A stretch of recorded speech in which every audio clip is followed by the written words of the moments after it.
You're listening to the Chop Podcast, episode number 123.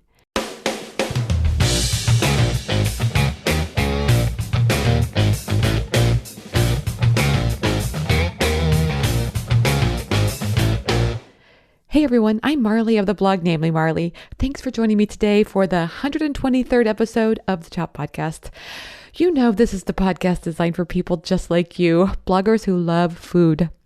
So what are we doing here? Well, every week my goal is to share with you thoughts, stories, interviews, everything related to food blogging so we can all learn together about what works with food blogging and maybe even a little bit about what doesn't. So in November, I introduced the idea of a book review.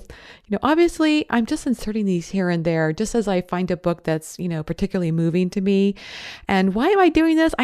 I don't know. I think it's because as food bloggers, I think there are skill sets that we can learn about. I don't know, it's either the business side or a certain skills that we can learn that I think can help us move our businesses along. So I'm only sharing books that I find to be extremely helpful, and I think maybe you might find them to be helpful as well. The first book on my list that I shared in November was the book Fish. If you haven't read it yet, I highly recommend it. It's a great book on boosting morale and as a result, improving results. I highly recommend it. Today's book is called Mindset, The New Psychology of Success, and there's also a tagline underneath that reads, How We Can Learn to Fulfill Our Potential.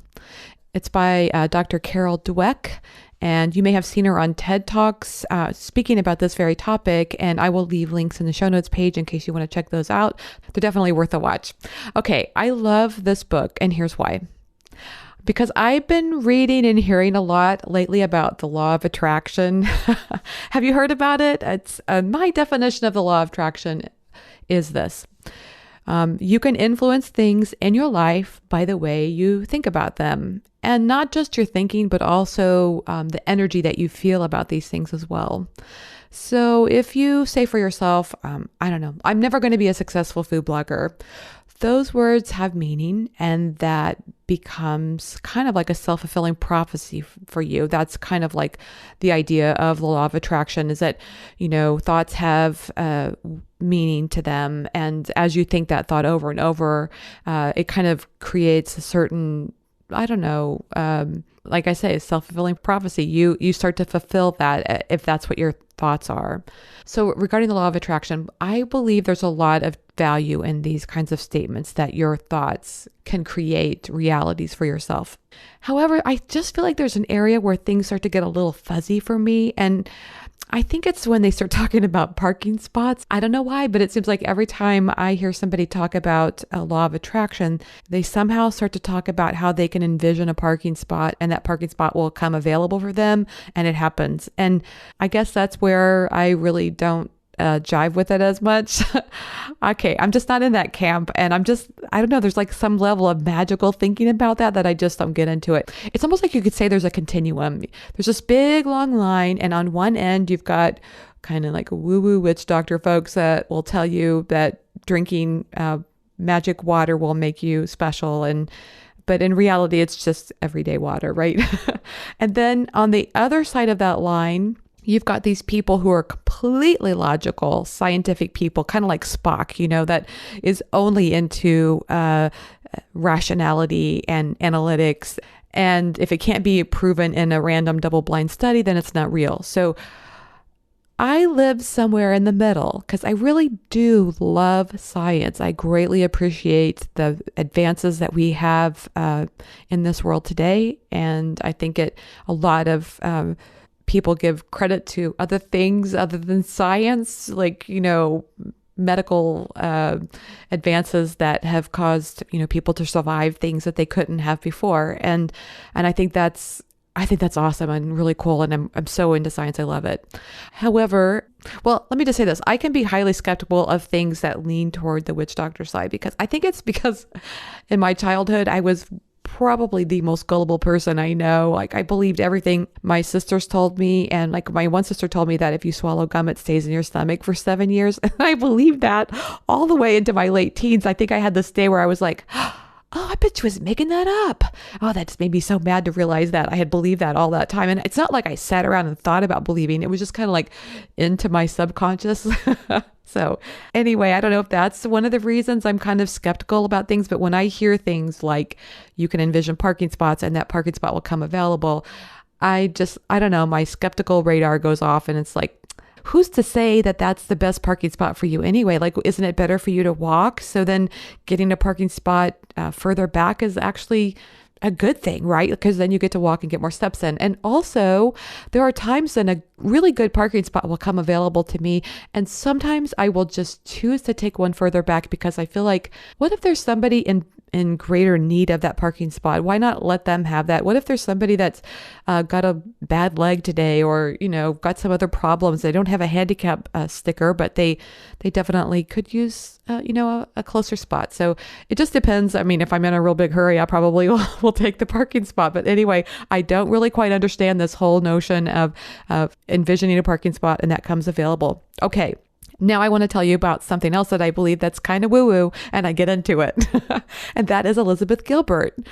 Because she talks about in her book, Big Magic, she talks about the ideas that, this concept of ideas, and that ideas actually are out there in the universe and they're looking for somebody to connect with. And she kind of talks about stories of people who have the same idea going on at the same time. I mean, whereas, kind of down to the level of detail in some of these books. And I find that really intriguing. And I love this notion of an idea, I don't know, kind of landing on me, or I'm sure, or on you as well. And that this idea wants to be made manifest. And so it's, it's like kind of like my role to help participate with the idea and making it manifest. And I think I've mentioned a few times here that I'm working on a novel. So it makes me feel really connected when I can feel so connected with this idea. And I don't know, I feel inspired when I think about things that way. So, that's kind of magical thinking, right? That's why I say I am in the middle. I don't really, I don't think that I'm completely this rational person, and I am way definitely not woo-woo. I am just somewhere in the middle. So you can see I feel a little hypocritical at times or confused. I don't know which one I am. But here's the thing. When I think about the parts of the law of attraction that really interest me, that I really connect with, it's the idea that what we focus on matters. Because I believe that what we focus on can make a big difference. So did you ever watch the movie The Secret? It was kind of big a few years ago. Everybody was talking about it. I watched it several times. I found that movie so intriguing until the moment that I didn't. Because, so there was one section in that movie where they talked about the guy who wrote The Chicken Soup for the Souls. I think his name is Jack Canfield. And the story went that he taped a $100,000 bill to his ceiling. Obviously, it's not a real bill. He drew a picture of it or, somehow printed out a copy of what a $100,000 bill would look like if there was one such thing like that. Anyway, his goal was to make $100,000 with his books. And one day he did end up making $100,000. In fact, he made a whole lot more than $100,000. And so there was kind of this notion that he envisioned it. He saw that $100,000 bill and then it made manifest in his life. And they used that as a success story. And they interviewed him in the movie and talked with him about the importance of his beliefs. But what they didn't talk about was all the work that he put into selling his books. So he didn't just sit around envisioning it happening.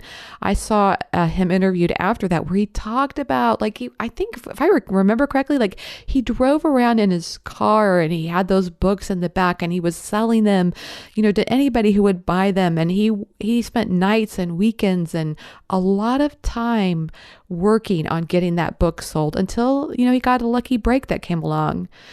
So to me, that doesn't sound like law of attraction, just the way that it's defined. It's not just about your thoughts. It's about, he was focused on selling those books and all of his energy was directed towards it. He was focused for sure. So that to me is where the book mindset comes in, because it's on the attention side of the law of attraction. So Dr. Dweck tells the story. I love this story. She tells it about one of her early research assignments where she gave these children a series of increasingly challenging puzzles. And they were I think they were 10 years old. So she had some expectations when she went into this exercise, what would happen. And, you would expect that as the puzzles got more hard, the children would get exasperated and they would get stressed out.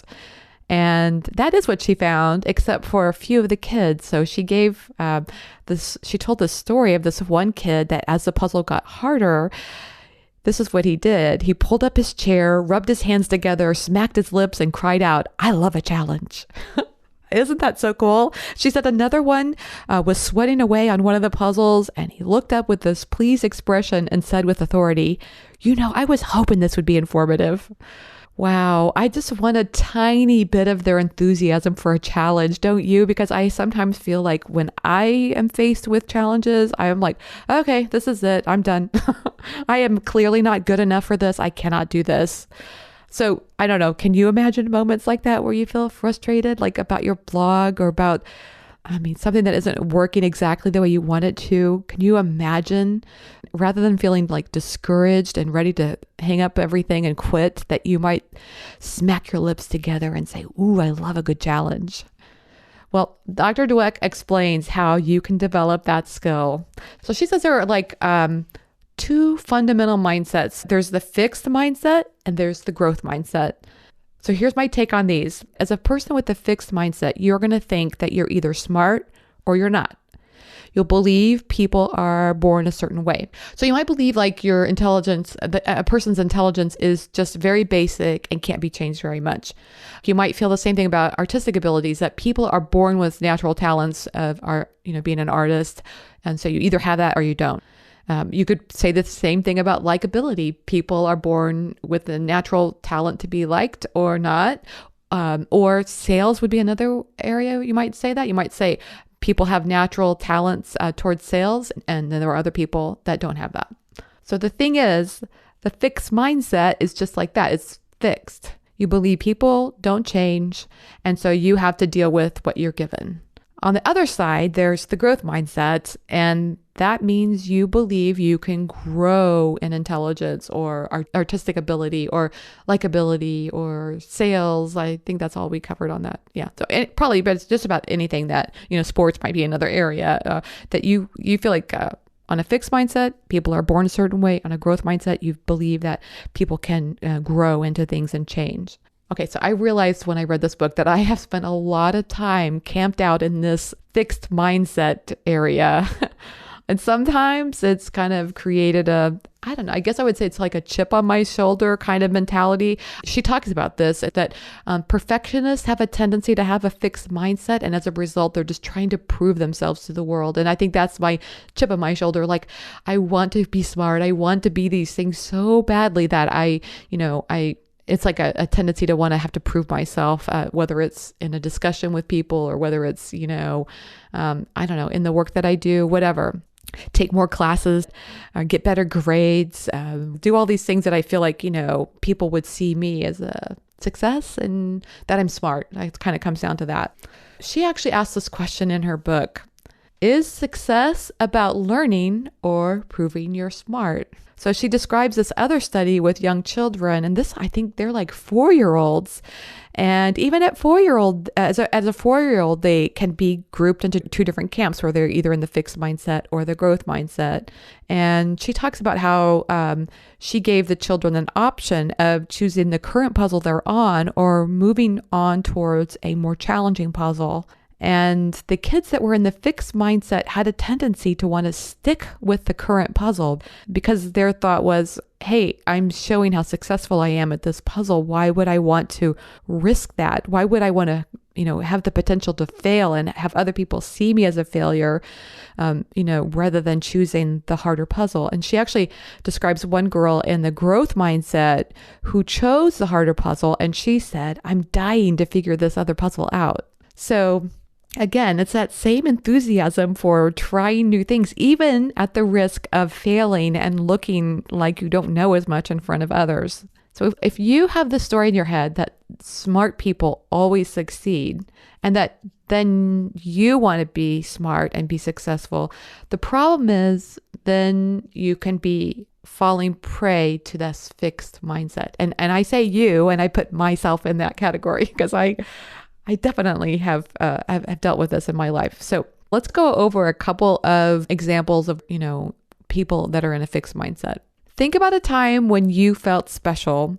So most people with a fixed mindset will select a time when they feel different from and maybe even better than others. So I can definitely relate to that. I felt it for sure. And, the author talks about her experience in this area as well, which definitely feels good to, know that I'm not the only one that feels that way. I'm sure a lot of us feel this way. She described how being ordinary can feel like a curse. So this is the kind of thinking that causes us to want to seek constant validation and, constantly be feeling like we're not good enough, things like that. So I just want to clarify though, that this doesn't mean that you shouldn't love yourself. I think it's the problem comes when you're looking for external sources to validate yourself as better than others. That's where the problem comes in with this kind of fixed mindset.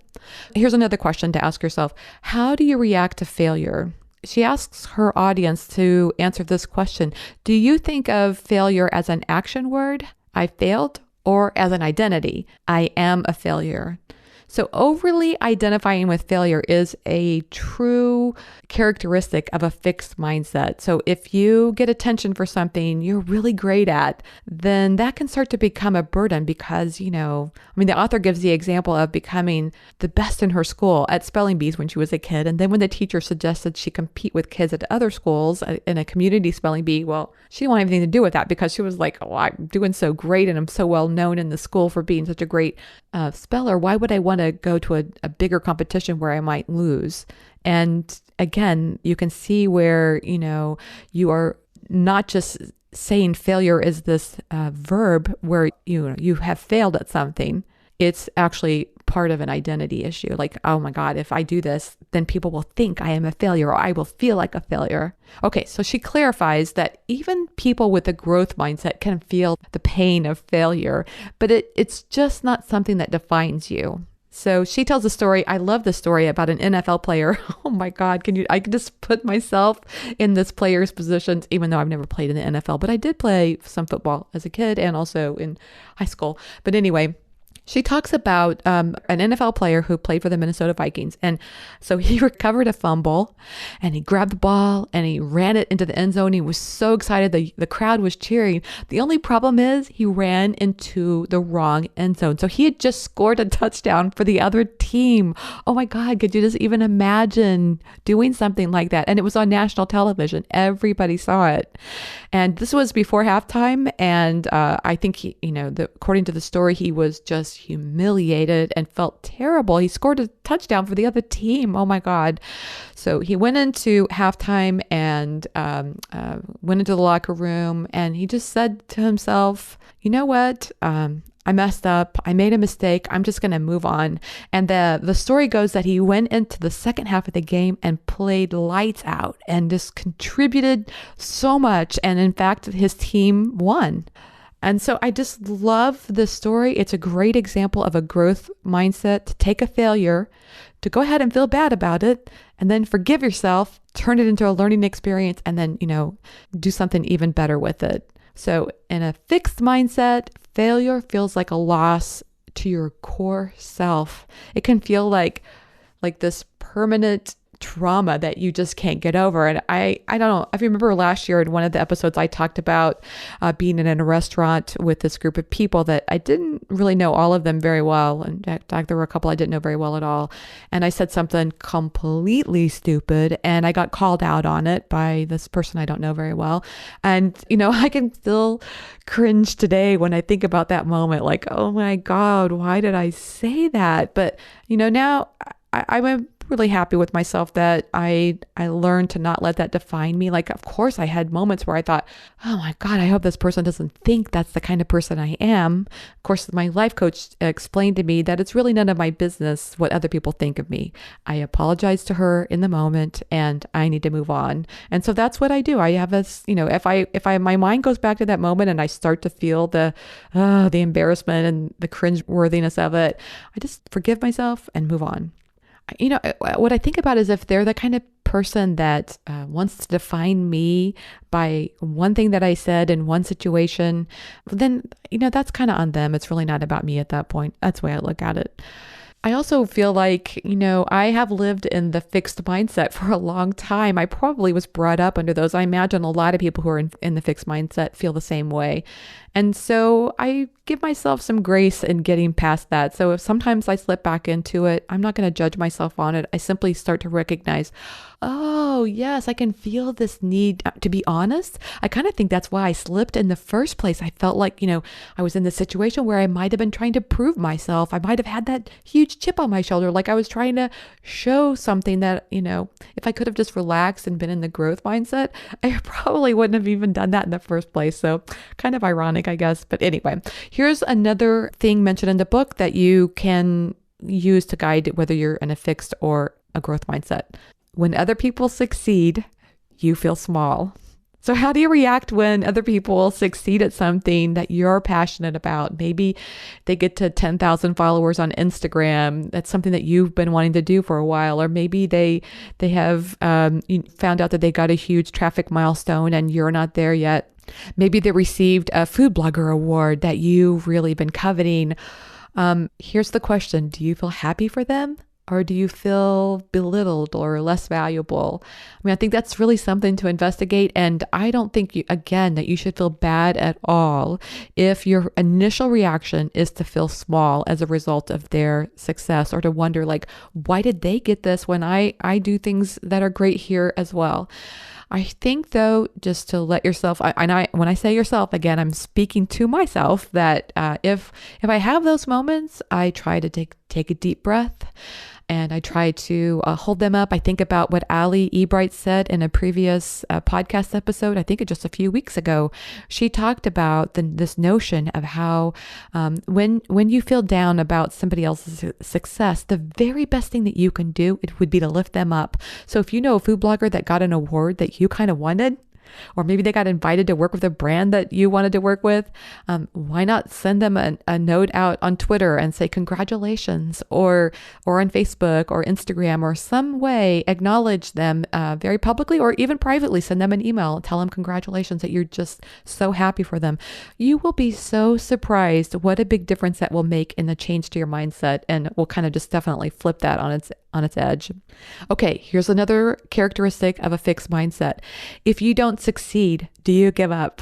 So people with a fixed mindset, when they don't succeed at something, have a tendency to give up, because if you don't got it, what's the point of going on, right? And I am laughing when I say this because poor Sean, he's had to listen to me several times throughout the years talk about, I'm done with this. I can't do this anymore. It's too hard. It's too this, it's too that. I'm never going to figure this thing out. So, I just love going back to the story that she tells about this, 10-year-old boy saying, I love a good challenge. And this is what I have actually been reminding myself to say lately. When I start to feel overwhelmed, or start to feel, like we just discovered something about the site that's going to take a lot of work to fix. And my first reaction was, that fixed mindset to go, oh my God, this is terrible. Instead, I am just telling myself over and over, I love a good challenge. And it's actually really working. I can just feel this positive mindset coming over me. So another thing that I think is really important to point out, that people with a fixed mindset, rather than trying to figure things out and learn, have a tendency to blame others, or blame, something outside of themselves. And I just find this so ironic in our current political situation, because I can definitely think of a particular political character that has this tendency to blame other people. And it starts to get easy to figure out other people's mindsets when they're in the public eye like that. So the author of this book, Mindset, Dr. Dweck, she actually gives the story of John McEnroe. He's kind of a famous, or maybe I should say he's an infamous tennis player. He was known when he was a player. Now he's a commentator. But anyway, he was known for his outrageous outbursts when he played. In fact, I remember one of my favorite stories was when he didn't like a particular call from one of the line judges, and this guy was bald. McEnroe went up to him and yelled, "Grow some hair." So he's got a lot of famous lines that people would reiterate, because he would scream on the court at the judges and at the linesmen, and nothing was ever his fault. In fact, in one famous match, he was winning. He was up 2-0, which is pretty big time in tennis. And it's hard to actually, there's probably a lot of statistics that show that once you're up 2-0, you have a tendency to win the overall match. And after the loss, McEnroe blamed it on a cameraman who had taken off his headset, and there was a noise emanating from the headset that distracted him. So she points out that, blaming others is really an example of a fixed mindset, because it goes back to that chip on your shoulder. You're trying to prove to everybody and not accepting that, just learning and learning from your mistakes and moving on is really, what you need to do. So she points out Malcolm Gladwell and how he wrote this statement. I love this. As a society, the United States values natural, effortless accomplishments over achievement through effort. Wow, is that just huge? I mean, in other words, don't feel bad if you feel this as an individual. It's, if you're in the United States, it's kind of part of our culture as a whole that we value when we think people are naturally gifted. For example, Michael Jordan, we want to believe that he was naturally gifted, even though it may be the truth, or actually it is the truth, that he got cut from his high school basketball team. I mean, can you imagine that? We want to think that every word that Maya Angelou spoke was just, poetry straight out of her pen. When in reality, I imagine, I don't know this for sure, but I imagine that her poetry took time to develop, and maybe some bad words that she didn't like so much came out and she had to scratch those out and replace others. I mean, I think it's easy to think of other people as being naturally gifted and not recognize the amount of effort, that they had to initiate to be really good at what they do. I don't know, but I think this is especially true for women. I don't know. Do you agree that I think we have this added pressure on us to be perfect in every area, like not only in the work we do, but in the knowledge that we have, the degrees that we've got, how we look when we do these things. I just feel like that perfectionism can be an example of a fixed mindset. Growth-minded folks see geniuses as people who have worked for their achievements rather than, just something that naturally was endowed on them. Another thing that she mentions as a big, indicator of somebody who with a fixed mindset is they have fear of risk. Fixed mindset is risk averse. That's a big surprise, right? The idea of trying and failing, that's like the worst thing that could happen. I mean, it can be paralyzing, and I totally understand that. So, risk averse is, it's often referred to the stock market. When your portfolio of stocks, you can, choose the amount of risk that you want. If you want to take a lot of risks with your money, then you'll put something in a riskier fund. And I remember my finance professor in college saying that, great reward can come from great risk. So that's awesome if you are willing to take that risk. But, if you have an idea for something and you're so afraid to go for it because you're just afraid to put it in, to put in the work. What if you put in that work and it doesn't succeed? I mean, it can be kind of crippling after a while. Whereas, with a more of a growth mindset, you can feel the fun and the experimentation in that rather than, letting that identify you as being a failure. Another key indicator of a fixed mindset is intolerance of mistakes. And people in a fixed mindset, they just don't like making mistakes. As I said above, they will blame others, or they'll make excuses, and they might even be belligerent to work with. And I totally get that. I have worked for people that are definitely like that. I know for sure that I didn't enjoy it. And so when I became a supervisor, my big goal was this. I want to be the kind of supervisor that the best people want to work for. And when I got the reputation for being, a great boss, people wanted to come on my team. And that was my goal. So to me, I always felt also that the higher up I go to an organization, the more I am a servant to the people that work for me. They need information or things to get their job done, and I was the one that could help get what they needed to do their work. But that said, if I have found myself in situations where I am, intolerant of mistakes and frustrated and difficult to work with, I mean, I definitely have had those moments. I have to remind myself that I am probably having a fixed mindset moment. And if I can just take a deep breath and move over to the growth mindset, then things are much better. So I wanted to share with you a few things that I consider to be very positive about having a growth mindset. So the author shares a letter from a college athlete who was really having she was struggling with confidence. Her coaches, it sounded like they were really coming down on her and trying to, improve her performance, obviously, but she was just really frustrated that she wasn't making the kind of improvements that that her coaches wanted her to. They would tell her things like, you need to believe in yourself. And I don't know, she was just really struggling. She actually said those comments made her feel worse because then she would, think about her opponents, and she would realize that, she would actually think, well, maybe they are better than I am. Maybe they have this natural talent. And she, all of this stuff just led to make her feel even more stressed out. And then she started learning about the growth mindset. And she said she started to realize that she was putting a lot of pressure on herself every time she made a mistake, as like using that as evidence that she was no good at the sport that she was in.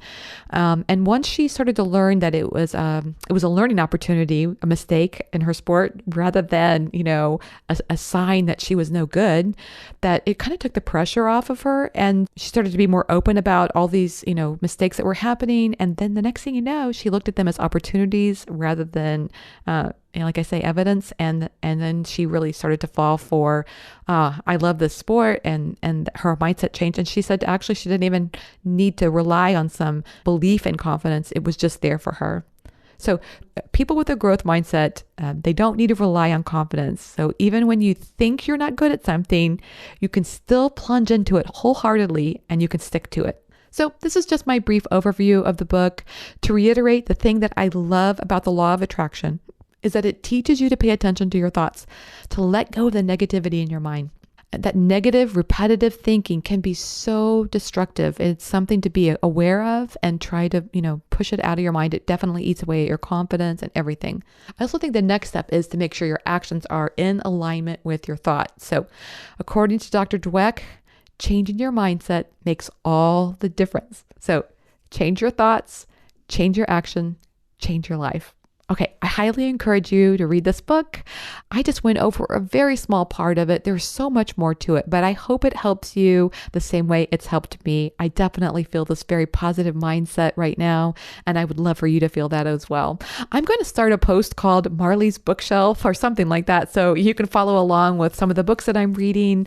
I'll leave a link in the show notes page, and so that you can check that out yourself. Okay, so thanks so much for listening in with me today. We've got so much more exciting stuff coming your way next week, so stay tuned. I appreciate the emails and the messages and social media and everything that you've sent. It really means a lot, telling me how much you're loving this podcast. You all are amazing. If you love this podcast, then I would love it if you would go to iTunes or Stitcher and leave a review. It takes just a couple of seconds of your time, and it really helps the show just get discovered by more people. You inspire me, and I hope this podcast is part of your inspiration as well. Now go forth and be your best you.